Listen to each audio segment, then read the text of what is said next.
Alright guys, this is lesson 3.4 as we continue on our unit on how to find derivative of functions.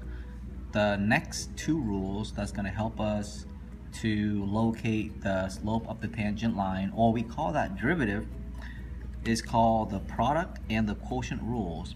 Now remember, before we perhaps go further into the product and the quotient rules, remember that we have the power rule, and that really helped us finding the derivative of functions quickly without going through the definition of how to find the derivative, which is using the limit.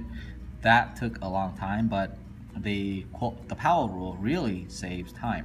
Now, another two rules that saves time are the product rule and the quotient rule.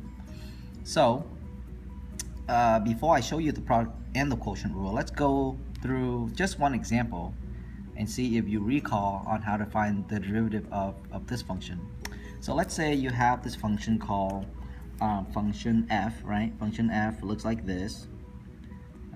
X squared plus 1 times x plus 5. And so the notation here tells you to find the derivative of function f. In other words, they want you to find f prime. What is f prime? What is the derivative function of function f? Because this is function f, and this symbol means find the derivative of function f with respect to the variable x. Okay, well, when we apply the power rule, first we have to turn this into a power function, and we do that by distributing these terms. So if I were to turn this into a power function and distribute these terms, or in other words FOIL, then I would get x cubed, right, x squared times 5, that would be 5x squared, 1 times x, that's 1x, and then 1 times 5 is 5. Now this is a power function, so now I'm able to use the power rule to take the derivative. So the power rule says that we bring the power down. So I bring the 3 down and then subtract the original power by 1. Bring the 2 down, and 2 times 5 is 10. Subtract the original power by 1. So if I have 2, I take 1 away, I get 1. And then the derivative of this is just 1, because when we bring the power down, we bring 1 down, and then we have 1, then we subtract 1, so we have x to the 0, and x to the 0 is just 1. And the derivative of any number, any constant, is 0, so we don't have to write that down. So, or just let me write that down. So our derivative function for that particular problem, or this particular problem, is this. Okay. Now notice that we did have to do some work in order to find the derivative, but it turns out that we can actually use another technique to find the derivative of this two functions, or in other words, find the derivative of the product of these two functions quickly. We call that the product rule. Okay? So let me kind of show you how the product rule works, and then hopefully we'll compare the two answers and hopefully they're the same. To use the product rule, you start out with the two functions, or in other words, you start out with the product of two functions, like this. Okay. Call this function function f. Okay. And then we call this second function function g. All right. Now, what we're gonna do is we are just gonna ignore function g, and we're just gonna take the derivative of function f. Okay, so here's function f, and then if we take the derivative of function f, we get 2x, and that's it. Then we're also gonna just ignore function f for now, and we're just gonna take the derivative of function g. And if you take the derivative of function g, then you get 1, because that's 1 and that went away. So see if we can find a pattern. So what I'm gonna do is I'm gonna take I'm going to take the derivative of function f times the original function g. Okay, so multiply these together, and then take the derivative of function g,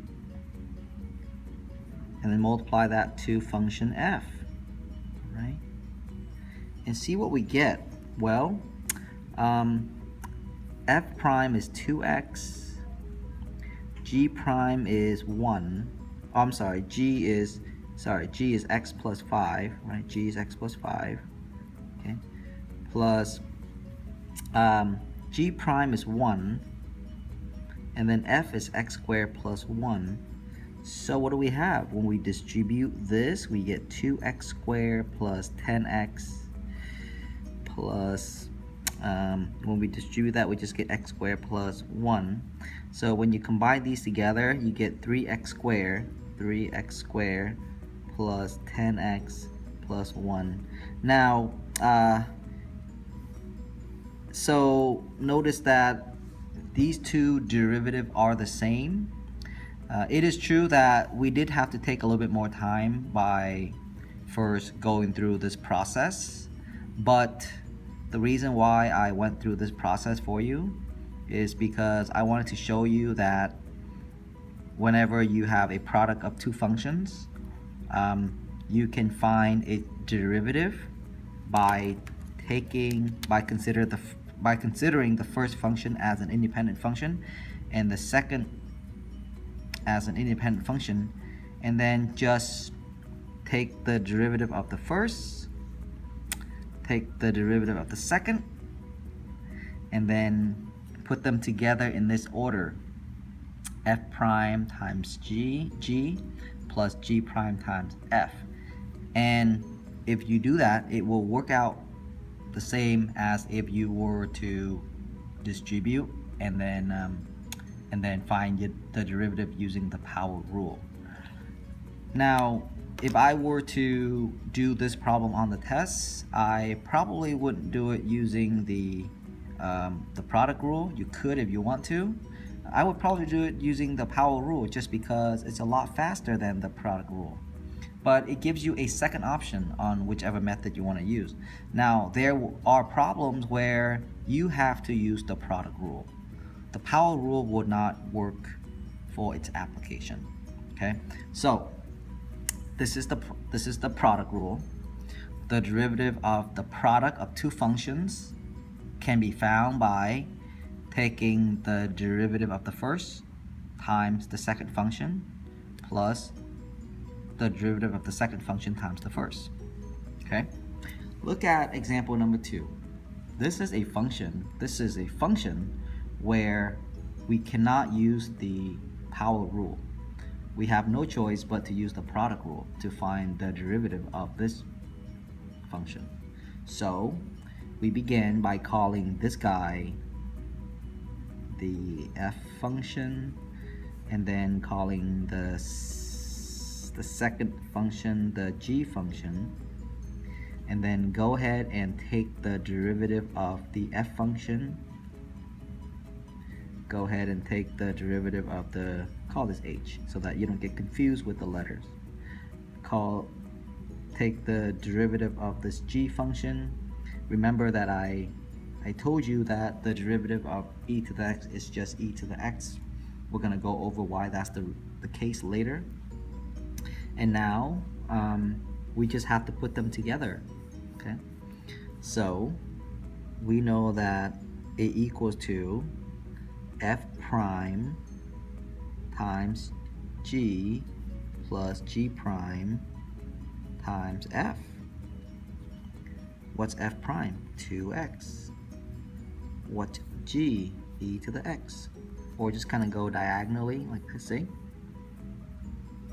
Take the product of that, take the product of that, plus e to the x times x squared. And you're done. That's it. That's how we find the product. That's how we find the derivative of the product of two functions. We have to use this rule, especially if the two functions are not power functions, or if there's no other option to turn it into a power function, then we have no choice but to use that. So going down to example 3, see, you have the option of foiling this polynomial so that it turns into a power function and then just apply the power rule, or you can apply the product rule. That is up to you. I'm going to apply the product rule so that I can show you how the product rule works. Since this is a product of two functions, first let's call this function h, just for simplicity. So I'm going to call the first function function f, so call that function f. Okay. Call the second function function g. Take the derivative of function f. And once you're good at taking derivative of these power functions, you can do it actually fairly quickly, right? That's just 2. And then so h prime, right? We want to take the derivative of this function. We call it h prime. H prime is equal to f prime, the derivative of the first, times the second function, plus the derivative of the second function times the first. Now if you have these line up the way how I did, then it's pretty simple. Like f prime times g is just the diagonal values like this. So it's minus 2x times 2x minus 1 plus, and then it's just these, okay? G prime times 1 minus x squared. So 2 times 1 minus x squared, distribute 4x squared plus 2x, distribute these, plus 2 minus 2x squared, and then combine all those like terms. So we got minus 4x squared minus 2x squared, that makes it 6x squared plus 2x plus 2, and we are done. That is the derivative of this h function. Awesome. Here are 2 more examples, and then we're going to be finished with the product rule. We are trying to find the derivative of the product of two functions. See? Call the first function, call it function f, call it x. So f prime is 1. Call the second function, well, that's already function g. And because g is not any specific function, so the derivative of g is just g prime, so just leave it like that, okay? And so what is our answer here? Remember how we kind of look at the diagonal, and that's how we find our answers. So f prime times g, so if you do that, then you have 1 times g, and that's just g, right? Plus g prime times x, okay? So g prime times x, or x times g prime, that's the same thing as saying g prime times x. We're done. This is the derivative of that function. All right, the derivative of f times g, well, that's just this, guys. That's just this. Okay. So if you like, you can remember the formula, which is the derivative of f times g is the derivative of the first, this is the first function, this is the second function, times the second function, plus the derivative of the second function times the first, and you're done, okay? Or if you line them up like this,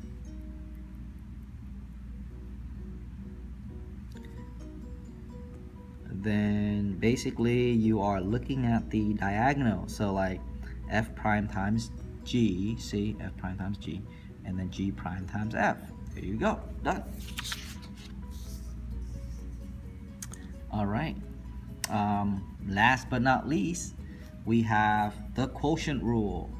And the quotient rule is a rule that allows us to find the derivative when we have a quotient of two functions. All right, so the way how it works is this. You keep the bottom function the same, and you multiply that to the derivative of the top function. And then you subtract to just the top function times the derivative of the bottom function over the bottom function squared. Now that's a lot to remember, so to kind of help you memorize which function to take the derivative of, I call the top function the high function because it's on top, right? And the bottom function the low function, right? So the derivative of high over low, top function divided by the bottom function.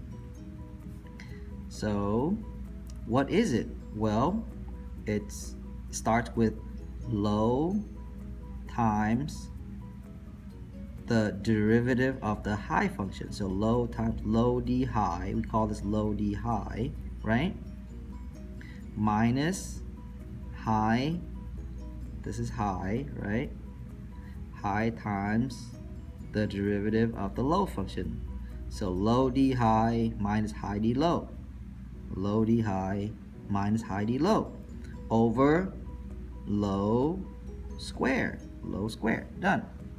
So if we think of it as the high function and the low function, then we can apply this just simple